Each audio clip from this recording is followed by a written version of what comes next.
Hi, I'm Marissa Baker, the libero on the women's volleyball team, and you are watching the Black and Gold Report on WFXB.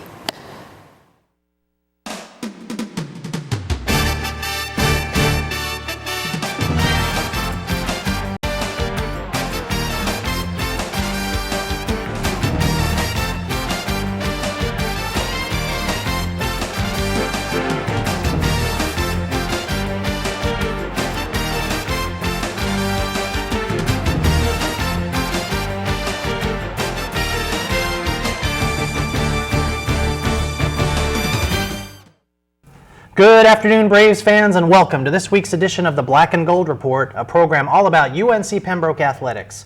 I'm Kevin Freeman, and today on the show we'll be joined by head football coach Pete Shinnick, and on the second half of the program we'll be talking women's soccer with head coach Lars Anderson. But first, as always, we're joined by Coach Shinnick. Welcome to the studio. Thank you. Coach, it wasn't pretty, but you managed to retain the Two Rivers Classic trophy for the fourth year in a row with a gutsy 31-21 win over Fayetteville State.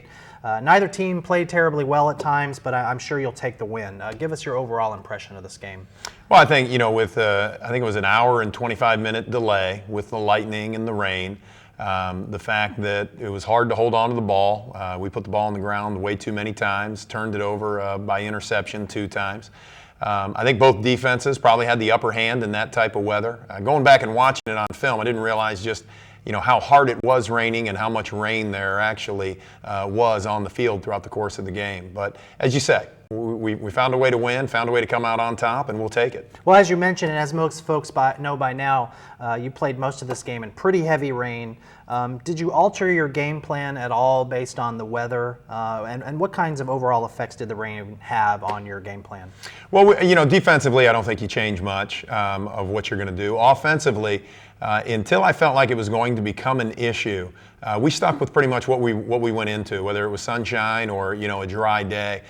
What happened and how we altered it was probably later in the game. It became hard for Luke to throw the deep ball. Once a football starts getting heavy, water-soaked, I think the officials tried to do as good a job as they could keeping them dry. But once that ball becomes heavy, it's just harder to connect on a deep ball. And we saw that late in the game where he just misfired on a couple. Did you see the field conditions deteriorating at all as the rain went on? I really didn't. Our field's in great shape, and it holds up very well. It's got excellent drainage on it, and I didn't feel like footing or our turf or our guys, having the ability to play fast had any effect by the weather. Okay, Coach, well, we've got a clip of the game. Why don't you tell us a little bit about what we're going to see here on the monitor? Sure. First clip up is our first points of the game. Matt Davis is going to connect on a 44-yarder, gets a great snap from Mr. Ricky Green, and John Eford does a great job holding. Then you're going to see a defensive sack that turns into a turnover. We get great pressure on their quarterback, Josh Gooding, and L.J. Stroman. Stroman coming on a blitz. Marquis McNeil recovers the fumble. Then the third play is another great defensive play. It's fourth down. They're trying to score to get back in the game late in the game, and L.J. Stroman just rides his wide receiver out of bounds, and they've got no chance of catching the ball at all. So really excited that the defense was able to end on a play like that. Now we're going to watch a couple of scoring clips from our offense. DeMonte Terry scores on the first half. I think our offensive line did a great job blocking. This ended a long drive for us. But R.J. Harvin, Philip Cheek, Jordan Champion, Donald Sheetself, Wes Carter in there doing a great job blocking for us. Then we've got Elliot Powell here on a long run. Elliot's going to explode through the hole. We didn't necessarily block it extremely well, but if you get Elliot Powell in daylight, as you see, he's going to go. Probably one of the faster guys on our team, and he scampers for about 68 yards. And then our last score of the evening, Luke Charles put together a great drive, hands the ball off to DeMonte Terry, and it finished, I think, a 16-play drive for us. And then this last one is Matt Davis just kicking the ball deep for us.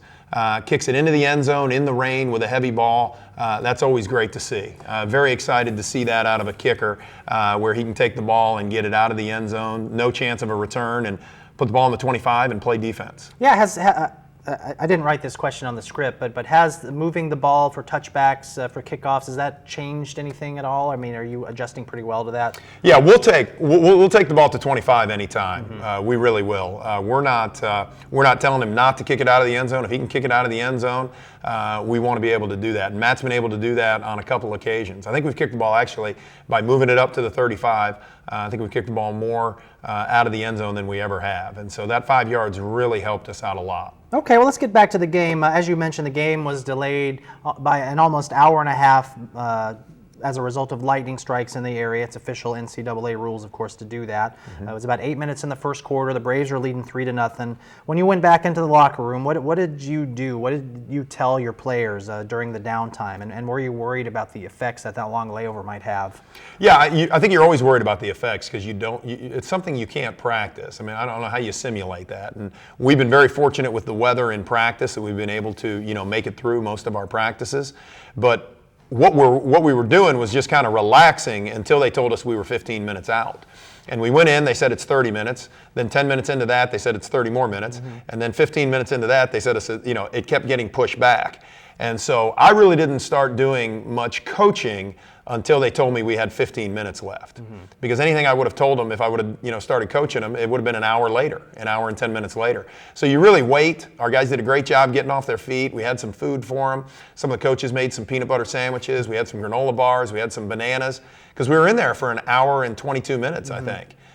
So once it settled, once they said it's time to go back, I just tried to get them refocused, and I thought we came out of that extremely well. And you only had about 5 minutes to warm up after you came back on the field. Were you trying your best to keep muscles loose also in the locker room? Did you have the trainers working on that? Yeah, too? no, our guys were stretching. Our guys were trying to move around. We got them in the weight room, spending some time doing some things. But that was really the biggest concern. How would we come out?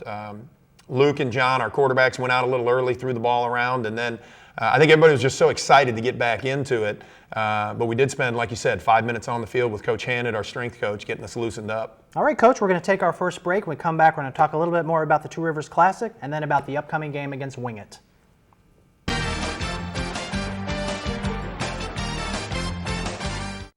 thought it was my lungs. I was having shortness of breath. I had a great team of doctors. Dr. Lowry, wonderful doctor. The only one, really, who has ever had my heart in his hand. I don't think you got any better treatment in Duke than you got him. I felt very safe. I mean, I feel good, got energy. I go to the mall and walk 2 miles. I come out victorious. I love Southeastern, and of course, if it has something to do with their heart, this is where you get it. UNCP fans, now is the time to join the Braves Club, the official UNCP Athletic Booster Club. Your donations help to provide valuable funding to student-athlete scholarships and programs. UNCP student-athletes continue to excel in the classroom and on the field, and the Braves Club wants you to join the action. From the exclusive opportunity to purchase football and basketball season tickets to the free monthly newsletter, the Braves Club is a great way to become a member of the team. For more information on the Braves Club, visit uncpbraves.com.